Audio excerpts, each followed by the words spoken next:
해온 사람? Nobody. 노바디 아무도 없어? 자, 한번 해보도록 하겠습니다. 일단 빈칸을 채워봐야 이걸 해볼 수가 있겠죠. 지금 보니까 수컷, 암컷 이렇게 나눠져 있고 그냥 여기 사실 좀 어려운 건 없어요. 지금 염색체들이 이미 다 칸에 그려져 있고 이것들이 어떻게 붙어 있나, 어떻게 이가 염색체를 형성하고 있나 다 정해놨어. 우리는 그냥 반발 가르기만 하면 됩니다. 그쵸? 그래서 반반 갈라주면 됩니까? 여기서도 그냥 이렇게 한번 가르고 여기서 한 번 더 가르고 이렇게 생각하시면 돼요. 어렵지 않습니다. 그래서 여기는 파란색이 먼저니까 뭐 길쭉한 거 물론 이제 색깔은 조금 다르긴 하죠. 근데 여기는 조그만 연두 색깔, 여기는 조금 긴 초록 색깔, 연두색, 초록색. 이런 식으로 그냥 여기 나와 있는 그대로 반반 나눠주시면 되겠죠. 이게 생식세포가 만들어질 때에는 상동염색체가 먼저 분리가 되고 그 다음에 염색 분체가 분리되기 때문이죠. 여기서도 마찬가지로 파란 색깔은 좀 크니까 한 번에 다 그려주고 여기서는 연두 색깔, 초록 색깔, 연두 색깔, 초록 색깔, 연두색, 초록. 이게 근데 약간 티가 좀 안 나긴 하네. 이게 하늘색이랑 파란색이랑 해야 되니까 파란색을 이렇게 칠하는 걸로 표현을 하면은 얼추 맞을 것 같아요.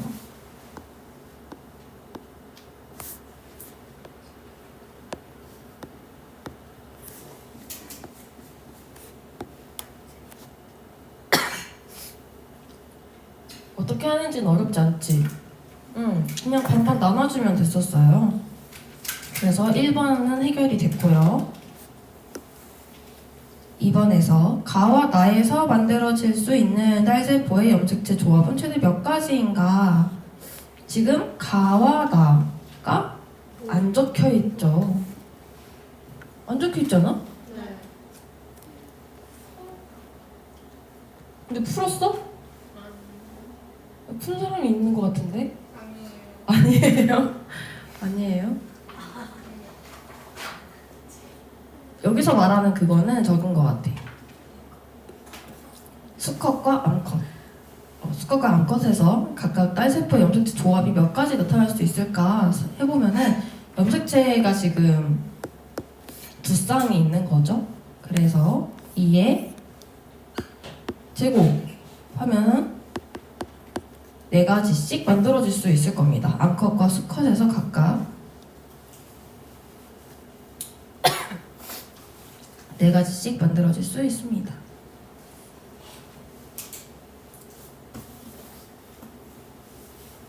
그래서 생식세포 형성 과정에서 염색체 조합이 다양한 생식세포가 만들어지는 원리를 한번 추론해보자 라고 했는데 이미 배웠다시피 우리가 각 상동 염색체 쌍이 무작위로 배열되었다가 분리되기 때문이라고 했었죠.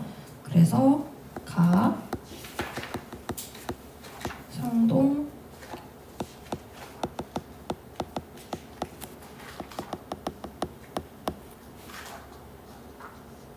상동 염색체 쌍이 무작위로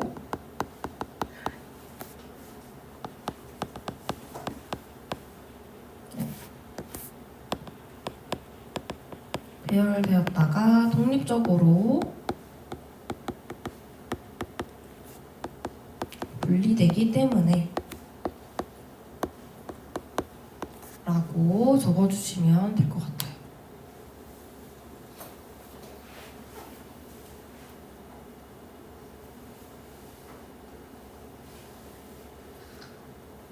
이게 약간 좀 핵심적인 문장이죠. 각 상동 염색체 쌍이 무작위로 배열되었다가 독립적으로 분리되기 때문에.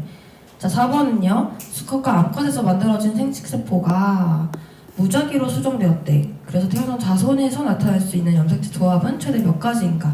우리가 지금 이미 여기 앞에 2번에서 가와 나 모두 2의 제곱으로 4가지씩 딸세포가 만들어질 수 있다고 했기 때문에 그냥 4 곱하기 4 해서 16개. 경우의 수, 확률 같은 문제죠. 이거는 여러분들 수학 배우시면 나중에 확통 같은 거 배우시면 조금 더 익숙해질 것 같아요. 그리고 5번에서 이 동물에서 세대가 거듭되어도 세세포 한 개당 염색체 수가 변하지 않는 까닭을 추론해보자 라고 한다면 생식세포가 만들어질 때 어떻게 돼? 모세포의 절반의 염색체를 가지죠. 그래서 뭐 앞에 감수분열 결과라고 써도 되고 그냥 염색체 수가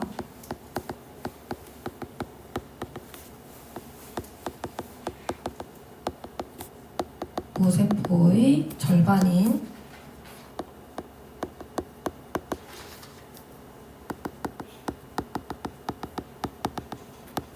생식세포가 형성되고 이 생식세포 2개가 만나서 하나의 이제 개체가 되는 거죠. 그래서 뭔가 복잡해 보였지만 문제 자체가 그렇게 어렵지는 않았었어요. 우리가 여기서 좀 알 수 있는 것 중에 여기서 만약에 문제에서는 안 나왔는데 여러분들 유인물은 지금 흑백이기 때문에 잘 안 보이겠지만 지금 여기에서 성염색체를 나타내는 애가 있어. 뭐로 추론해 볼 수 있을까? 어떤 색깔이야? 초록색. 연한 거 보이지? 왜 이것들이 성염색체인 것 같아요? 맞아요. 지금 암컷에서는 2개의 모양과 길이가 비슷해 보이지만 수컷에서는 하나의 염색체가 지금 유독 작은 게 보이죠. 얘가 그러면 Y 염색체인가 보다 라고 추론해 볼 수 있어요. 물론 여기서는 지금 어떤 성인지 뭐 X인지 Y인지 이런 거 설명해 주지 않았으니까 잘 모르지만 추론해 볼 수 있죠. 좋습니다. 자, 그러면은 이제 넘어가서 우리 진화 나가보도록 하겠습니다.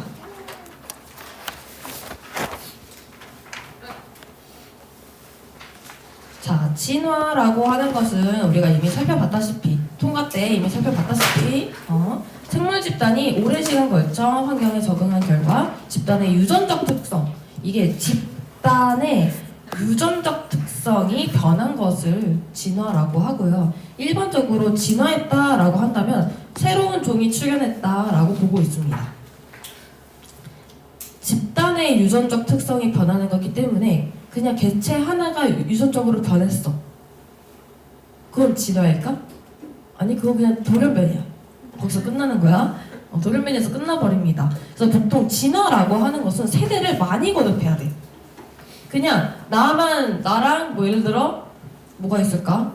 나랑 나의 배우자가 돌연변이가 생겼어. 그리고 그게 진화했다라고 말을 할 수 없는 거야. 만약에 이게 뭐 배우자와의 자손을 통해서 자손도 그런 특징이 나타나고 이 자손도 나중에 이제 생식을 했는데 똑같은 특징이 나타났어. 그러면 이제 그제서부터는 이게 좀 진화의 진화한 포인트가 될 수도 있겠구나 생각할 수 있는 거야. 그러니까 이게 조금 복잡합니다. 경계가 약간 좀 애매한 것도 있긴 해. 그래서 다윈의 진화론을 살펴봤었는데요. 다윈은 생물이 진화하는 원리를 뭐로 살펴봤었죠? 아니 맞긴 한데요. 그거 맞아요. 맞습니다. 자연 선택. 잘 알고 있네. 자연 선택으로 설명을 했었죠. 그래서 여기 이미 여러분도 잘 알고 있는 내용들 등장합니다. 바로 갈라파고스 제도예요. 다윈이 갈라파고스 제도에 도착을 해서 이 여러 가지 섬들, 여기 섬이 이렇게 막 주변에 이렇게 섬들이 막 있었단 말이야. 여기들을 돌아다니면서 다양한 종류의 핀치새들이 존재하는구나 라는 것을 발견하게 됩니다. 그리고 이 핀치새들의 부리 모양이 다르다는 것을 알게 되었고 이게 바로 이 섬의 먹이 때문이라는 것을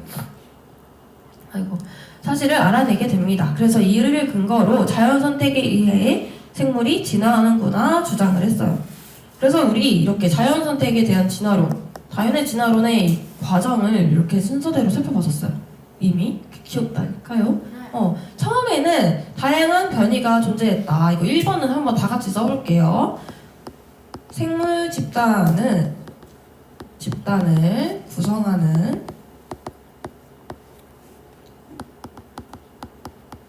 같은 종의 개체.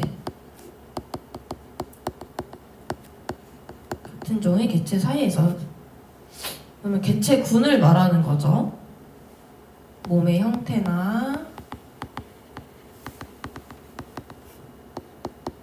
기능 등의 차이가 나타난다. 즉 처음에는 각각의 생물들이 다양한 형태를 가지고 있었던 거야. 다양한 형태를 가지고 있었다. 다양한 형태와 기능을 가지고 있었다. 근데 얘네들 중에서 개체 사이에서 먹이나 서식지 등과 같은 한정된 자원을 차지하기 위해 경쟁이 일어나게 됩니다. 경쟁.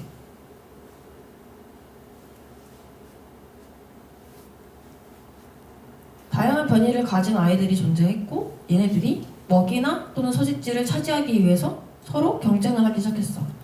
그러다 보니까 당연히 생존에 유리한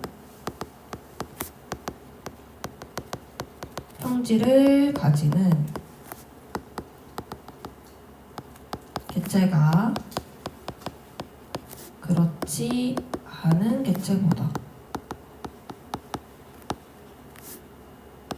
더 많이 살아남아 자신의 형질을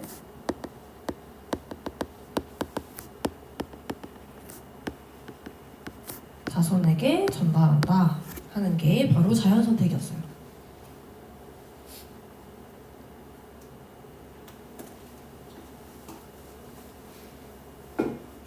그래서 자연선택이 많이 오랜 시간 동안 일어나게 되면 그 결과 진화되었다라고 설명을 하기 시작한 거죠.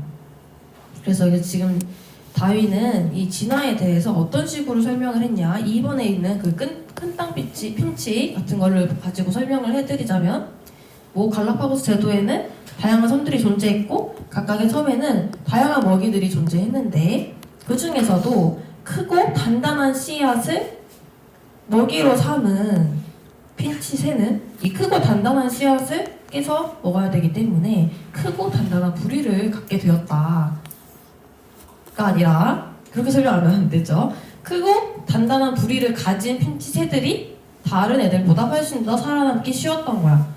그래서 생존 경쟁에서 유리했고 유리한 형질들이 살아남아서 자연 선택되었다 라고 설명을 하는 게 더 옳겠죠. 그래서 이런 사실을 방금 선생님이 잘못 설명했던 그 앞부분 설명처럼 설명하는 식이 되게 많아요. 그 최근에 넷플릭스에 캐간새 본 사람, 케냐간 새끼 본 사람 있어? 본 사람들이 아무도 없군요. 신서유기를 별로 안 좋아하는구나. 너무 좋아. 그래? 넷플릭스를 안 봐요. 선생님이 약간 신서유기 이런 걸 좀 좋아하는데, 왜냐면 맨날 똑같은 걸 하는 거야. 그러니까 거의 10년째. 솔직히 말하면 나영석은 1박 2일 때부터 똑같은 걸 했거든? 그러니까 거의 10몇 년이 되는 세월 동안 똑같은 걸 하는데 계속 재밌어. 그 참 신기한데, 어쨌든 그걸 보면은 그 케냐간 새끼에 거기 나오는 그 패널들이 초원에 그 기린들이랑 이런 걸 보러 가. 근데 보러 가서 거기 코디네이터가 설명을 막 해주는 거야. 여기 아카시아 나무들이 막 이렇게 쫌쫌쫌쫌쫌 날이 있대. 거기는 이렇게 나무가 이렇게 울거져 있는 그런 타입이 아니라 이렇게 어디 갑자기 혼자 이렇게 막 나홀로로 있어. 근데 그 아카시아 나무는 가시가 되게 많아. 그거를 어떻게 설명했냐면, 기린들이 계속 아카시아 나무를 먹으니까 얘들이 점점 더 가시가 많아지게 진화했다 이렇게 설명을 했고, 그리고 거기에 맞춰서 이 기린들이 아카시아가 계속 점점 가시가 많은 애들이 있으니까 이 기린들도 거기에 대응을 해야 되잖아. 그래서 혓바닥이 단단해졌다 라고 진화되었다 이렇게 설명을 해주시는 거야. 근데 맞는 말인데 어느 부분은 조금 웃겨요. 웃겨요. 약간 이게 이제 다윈의 진화론으로 설명을 하면은 다르게 설명을 할 수 있는 거지. 원래 아카시아 나무는 가시가 위에 가시가 있는 것도 있고 가시가 없는 것도 있었을 거야, 아카시아 나무가. 근데 당연히 얘들이 살아남기에는 가시가 있는 게 살아남기가 쉽겠지. 그러다 보면 당연히 얘보다는 가시가 있는 아카시아 나무가 자연 선택될 거고 얘들이 더 많이 살아남게 될 거야. 이렇게 설명을 했으면 다윈의 진화론으로 설명을 해주는 거였어요.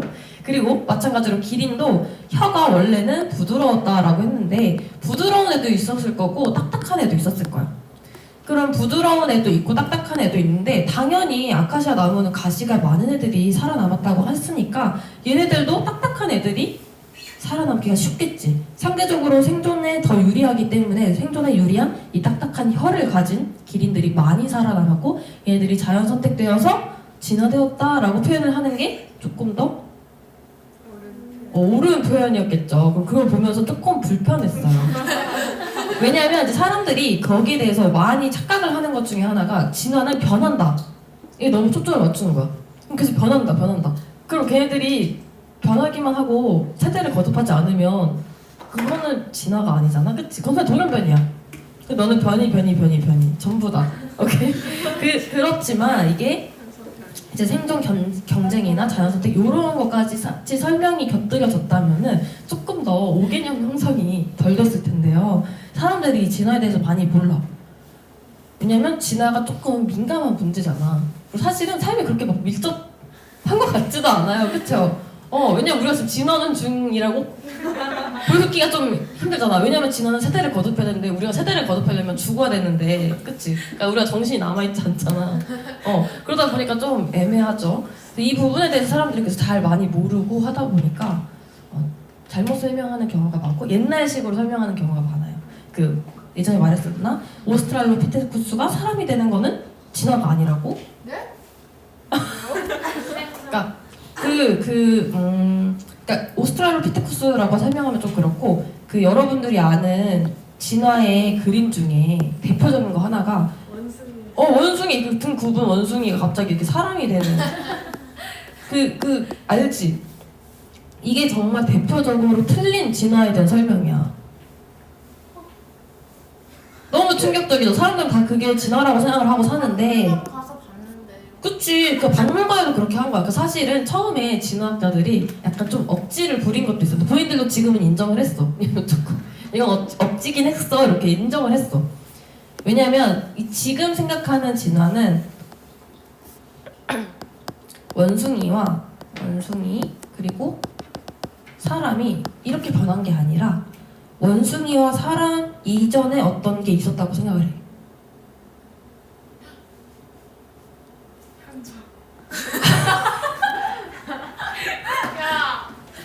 그래서 그리고 이제 예를 들면 여기 이제 뭐 어류가 나타날 수도 있고 뭐 여기 근데 고래는 포유류구나. 고래.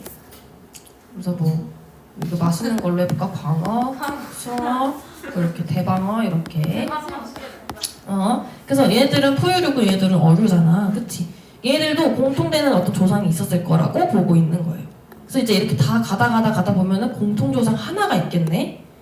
근데 지금은 이제 이거가 무엇일까라고 얘기를 한다면 조금 애매하긴 해요. 어떤 사람들은 뭐 무생물이다. 그러니까 무생물에서 갑자기 유기물이 만들어져서 탄생했을 거다라고 하는 사람도 있고, 아니면은 뭐 어떤 조상이 있을 수도 있다. 뭐 하여튼 근데 이거는 모르는 일이야. 왜냐면 아무도 거기를 가보지 못했으니까 설명할 수는 없는데 어쨌든 이런 식으로 지금은 진화를 설명하고 있어요. 그래서 원숭이가 사람이 된 게 아니라 이전에 어떤 공통 조상이 존재했고 이것들이 진화를 거듭하다 보니 하나는 원숭이로 하나는 사람으로 간 거다 라고 이제 얘기를 하는 게 진화학자들의 의견입니다. 그래서 방금 본 그런 거는 조금 애매하긴 하죠. 자, 넘어가서 그래서 다윈은 여러 가지 얘기했어요. 앞에서 얘기했던 것과 같습니다. 변이, 자연선택. 그래서 다양한 형태나 기능의 차이가 존재를 했고 이것들은 대립 유전자 조합에 따라서 달라지게 된다. 그래서 이제 좀 유전자에 대한 걸 많이 보는 거죠. 그래서 예전에는 형태적인 걸 봤어. 뭐 예를 들면 어떤 동물들마다 똑같이 팔의 기능을 하는 건데 박쥐는 날지 못하잖아, 잘. 그래요? 날긴 날아요. 날긴 날아요. 날긴 나는데 이제 예를 들어 박쥐 날긴 날지. 근데 새처럼 막 엄청 날아다니진 않잖아. 그리고 펭귄도 똑같이 날개가 있는데 얘는 날지 못하잖아. 그치. 걔는 그냥 이렇게 뚱땅뚱땅 거리잖아. 같은 역할을 하는 모양이 똑같잖아. 똑같은 날개 모양인데 어떤 애들은 그게 조금 다르지. 사실은 박쥐는 날개 모양도 아니야, 사실은. 본 적 없나? 네? 이렇게 생겼죠. 그래, 박쥐는 약간 팔이 이렇게 있고 부러워요. 여기에 약간 이렇게 그냥 가죽이 이렇게 붙어있는 느낌 아닌가요? 어쨌든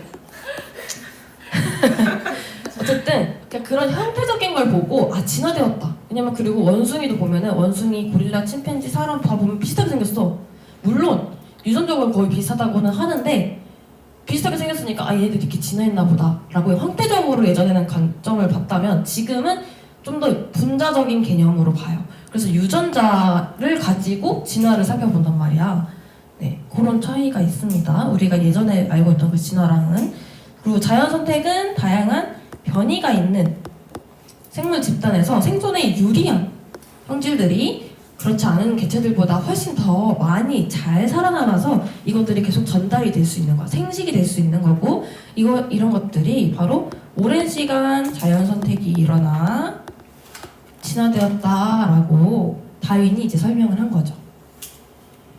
그래서 선생님 방금 설명했던 것처럼 변이, 생존 경쟁, 자연 선택, 진화의 순서로 진화를 설명하면 돼요. 뭔가 진화를 내가 설명하고 싶다면 이렇게 이 순서로 설명을 하시면 돼요. 다윈의 진화론은 이렇게 돼 라고. 왜냐면 진화론을 주장하는 사람들은 많고 그 사람들마다 설명하는 방식은 달랐거든. 선생님 예전에 했던 라마르크 기억나? 열심히 노력을 했더니 목이 길어져가지고 그게 이제 유전까지 되었다라고 보는. 그러니까 이제 그 학자들마다 이 이론에 대한 설명이 다르기 때문에 다윈의 설명은 이렇습니다.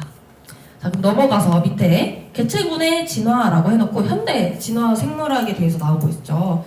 여기 나와 있다시피 유전적 특성의 변화를 현대 진화 생물학에서 진화라고 보고 있습니다. 맨 밑에 있는 진화는 개체군에서 일어나는 유전적 풀의 변화, 즉 대립 유전자 빈도의 변화이다. 여기 한번 밑줄을 쳐주세요.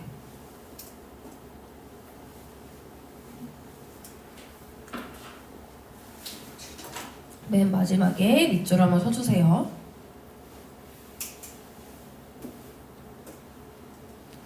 그래서 지금은 유전자 관점으로만 보고 있어요. 근데 사실 이 유전자 관점도 조금 애매하긴 한 게, 예를 들어 어떤 호르몬에 대한 유전자를 가지고 연구를 했다고 해보자. 근데 어떤 호르몬은 고양이랑 호랑이랑 다 똑같대, 비슷하대, 유사하대. 사람이랑은 전혀 다르대.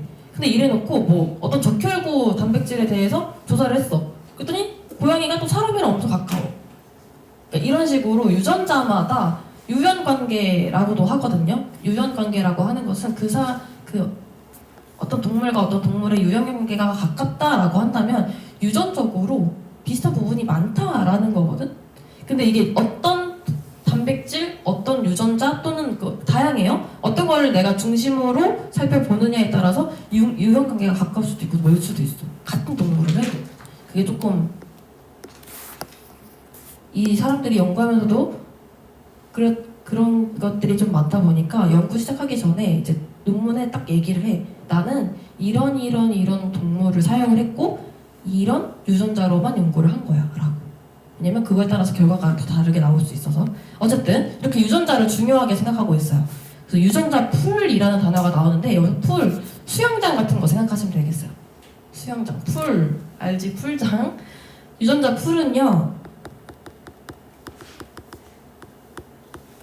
어떤 형질에 대해 한 개체군에 속하는 모든 개체들이 가지고 있는 대립 유전자 전체. 말이 좀 긴데 그냥 이 대립 유전자 전체를 생각하시면 되겠어요.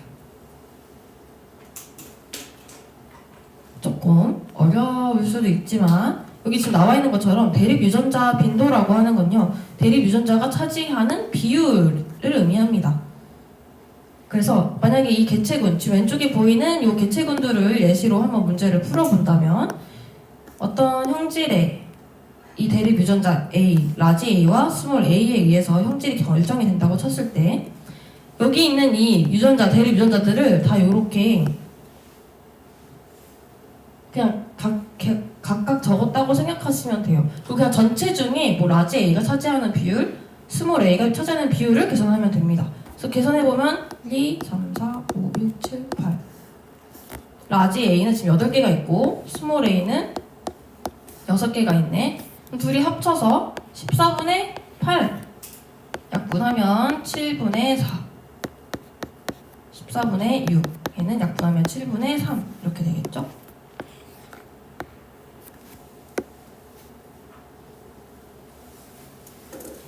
비율, 빈도를 우리가 이제 대립 유전자 빈도라고 이제 설명을 하는 겁니다. 그러니까 이게 조금 어떻게 보면 좀 헷갈릴 수도 있는데 뭐 예를 들면 우리 지금 여기 지금 많은 사람들이 존재하고 있죠? 둘, 넷, 여섯, 여덟, 열 지금 학생만 10명이 있다고 쳐봅시다. 여러분들이 가지고 있는 대립 유전자가 여러 가지가 있다고 해보자. 뭐 예를 들어 가연이가 무쌍이죠. 원래 무쌍이 우성이랬는데 그러면은 뭐 라지 A, 스몰 A라고 한번 쳐보자.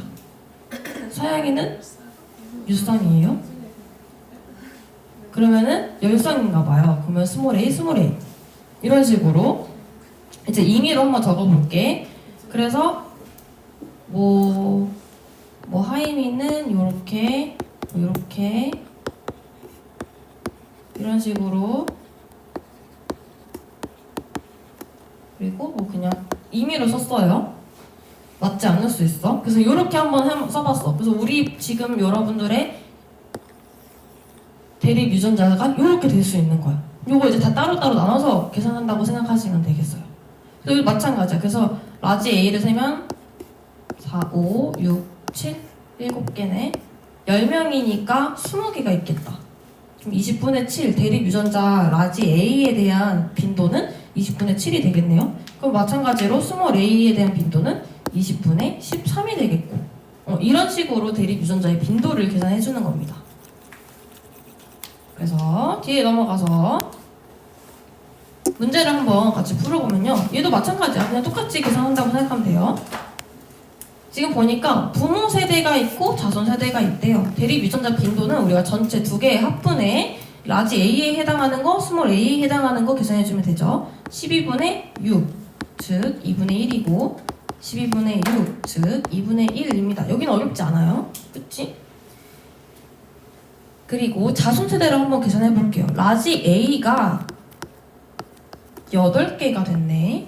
그리고 스몰 A는 4개가 됐습니다. 유전자, 대립 유전자 빈도 계산할 수 있겠죠. 그러면 합산분의 라지 A는 8이니까 12분의 8 약분하면 3분의 2 스몰 A는 12분의 4 즉 3분의 1입니다.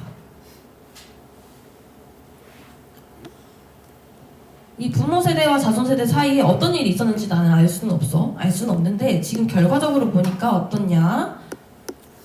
지금 대립 유전자의 빈도가 바뀌었죠. 지금 라지 A 같은 경우에는 늘어났고 스몰 A 같은 경우에는 줄어들었어. 그치? 대립 유전자의 빈도가 바뀌었습니다. 즉 우리는 그거를 진화라고 정의를 했지.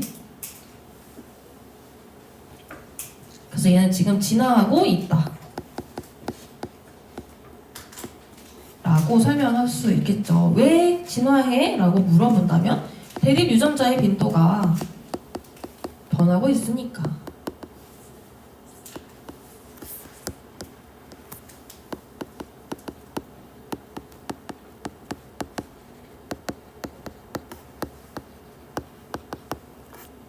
아까 위에서 밑줄 그은 내용이랑 똑같죠? 개체군 내에서 유전자 풀의 변화, 이 유전자가 변하는 게 아니라 유전자의 그 비율이 변화하는 것도 진화한다라고 설명을 하는 거야. 그래서 대립 유전자의 빈도가 변화하면 진화한다라고 생각하시면 되겠어요. 그러니까 진화라는 개념이 개별적인 개념이 아니야. 나 하나만 변한다고 해서 그냥 뭐 내 가족만 이렇게 세대를 거듭하면서 하면 되는 게 아니라 나와 같은 종인 개체군 내에서 이렇게 전반적으로 같이 변화를 해야 진화를 하는 거지. 나 혼자 변화했다고 해서 진화했다라고 보기는 힘든 거죠. 그렇습니다. 자, 그러면은 우리가 지금 이 현대 생물학에서 어떻게 그 진화를 의미하고 있는지 살펴봤으니까 진화의 요인들을 한번 살펴보도록 하겠습니다. 3번 유전자 풀의 변화 요인이라고 했는데 진화의 요인이라고 생각하시면 되겠어요. 진화의 요인은 여러 가지가 존재하는데 가장 먼저 돌연변이입니다. 그래서 돌연변이가 일어나면 아무래도 새로운 대립 유전자가 만들어질 수 있습니다.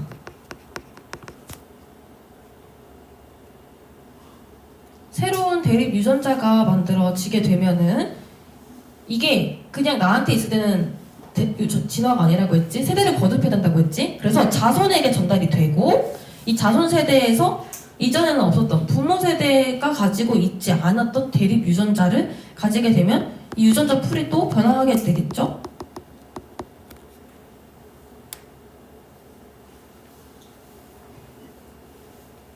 아마 새로운 대립 유전자의 양이 점점 늘어날 수도 있을 거야. 그러면 이제 유전자 풀이 변화하게 되고 유전자 풀이 변화한다는 얘기는 우리가 결국 진화한다라고 했으니까 첫 번째 요인은 돌연변이었고요. 두 번째는 자연 선택입니다.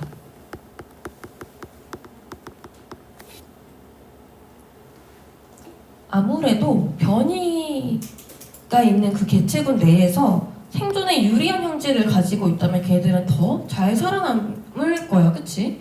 만약에 어떤 형질을 가지고 있는데 우리 전에 했던 그 예시들 중에도 있다. 뭐 예를 들어 검게 변한 이 숲속에서 등딱지가 검정색인 딱정벌레 그리고 등딱지가 하얀색인 딱정벌레가 있었지. 얘 중에서 지금 살아남기 쉬운 애들은 아무래도 검정색일 거야. 근데 얘네들이 검정색을 띠는 이유는 불에 탔기 때문이거나 뭐 다른 염색을 했기 때문이 아니라 유전자가 검정색이 있기 때문인 거잖아. 그러면 아무래도 자손 세대에서는 검은색 딱정벌레가 많겠죠. 얘네들이 이런 유전자를 많이 가지고 있으니까. 그래서 자연 선택도 이 유전자 풀의 변화의 요인이 될 수 있다. 변화 요인이 될 수 있다라고 이제 얘기를 하는 겁니다. 뒤로 넘어가서 3번이랑 4번 위에 있는 문제는 풀지 않을게요. 이거는 교과서에 있는 내용으로 푸는 거라서. 자, 3번은 유전적 부동입니다. 부동. 들어본 적이 없겠죠. 없을 수 있어요. 괜찮아요. 우연한 사건에 의해서 개체군의 대립 유전자 빈도가 무작위로 변하는 현상입니다. 근데 이게 우연한 사건에 의해서. 이 유전적 부동, 얘는요 두 가지가 있는데 병목 현상과 창시자 효과가 있습니다. 창시자 효과.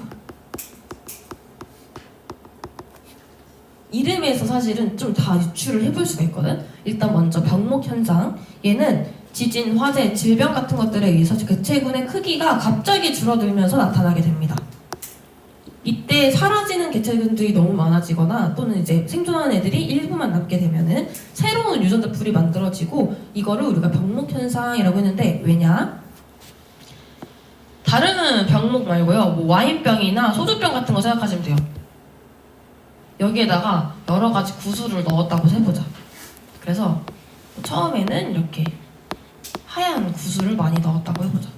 그리고 마지막에만 조금 색이 있는 진한 검정색 구슬을 넣었다고 해보자. 괜찮죠? 자, 이렇게 넣었어. 얘네들이 우연한 계기에 의해서 병이 쓰러지게 된 거야. 그래서 병이 쓰러지게 됐어. 이게 막 이렇게 쓰러지게 됐다고 해보자.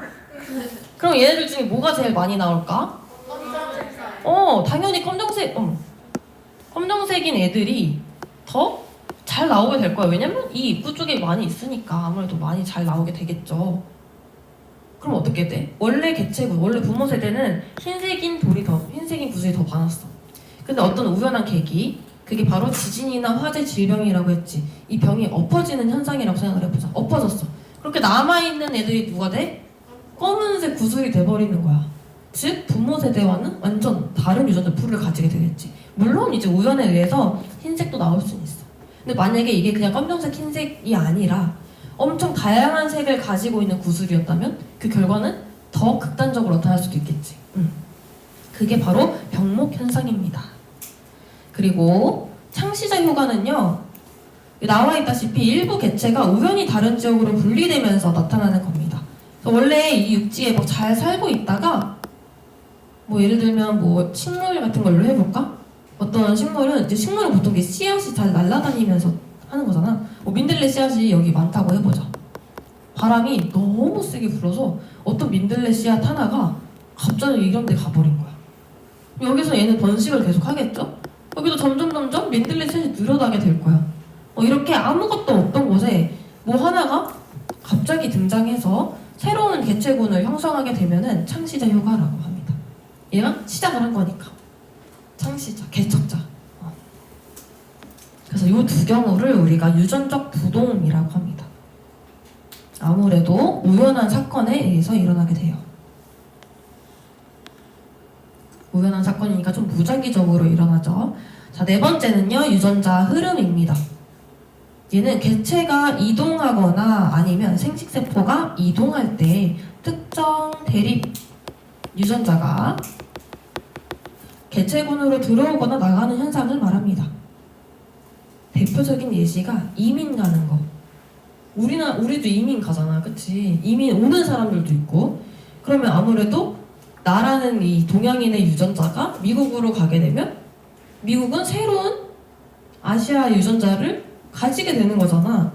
흐름. 이걸 이제 이주 이민 이렇게 부르는데 이런 경우를 우리가 유전자 흐름이라고 합니다. 그래서 개체가 이동해도 내가 이동해도 미국의 새로운 대립 유전자 가져가는 거잖아, 그치? 근데 내가 거기서 어떤 남자를 만나서 생식을 했어. 그러니까 여기서 생식이랑 좀 웃긴데 어쨌든 자손을 낳았어. 그러면 지금 내 자손은 아시아의 이 DNA와 미국인의 DNA가 섞인 거잖아. 즉 대립 유전자의 생식 세포도 이동하는 거야. 내 난자를 지금 제 정자한테 주고, 그러니까 정자도 나한테 준 거잖아. 나한테 주고 새로운 세포를 만들어냈으니까. 네, 그게 바로 유전자 흐름입니다. 그래서 요게 유전적 부동이랑 조금 창시자 효과랑 헷갈릴 수는 있거든. 조금 달라요. 그래서 유전자 흐름은 이주나 이민 같은 거 생각하시면 되겠습니다. 자, 끝났어요. 이제 문제 한번 풀어보고 쉬는 시간 갖도록 할게요. 생물의 진화에 대한 설명으로 옳은 것만을 보기에서 있는 대로 골라보자. 기억, 자연 선택이 일어나면 생존에 불리한 형질이 자손에게 전달될 수 있다. 전달된다. 아니죠. 유리한 형질이 자손에게 전달되고요. 대립 유전자 조합이 달라 나타나는 변이는 자손에게 전달될 수 있습니다. 대립 유전자 조합이 달라서 나타나는 변이는 유전자니까 자손에게 전달될 수 있죠. 생물 집단이 오랜 시간 걸쳐 환경에 적응한 결과 일어나게 된다. DN과 디귿입니다. 2번, 개체군의 유전자 풀의 변화를 일으키는 요인 중 이렇게 딱 나왔으면은 진화의 요인 4가지를 말하는 거구나 생각하시면 돼요. 그래서 뭐 돌연변이, 자연선택, 유전적 부동, 유전자 흐름 이렇게 4가지 생각하시면 되고요. 우연한 사건이 일어나 라고 했어. 맞아요. 유전적 부동입니다. 이렇게 보면은 괜찮죠? 헷갈리지 않을 거라고 믿으며 자, 쉬는 시간 갖도록 하겠습니다.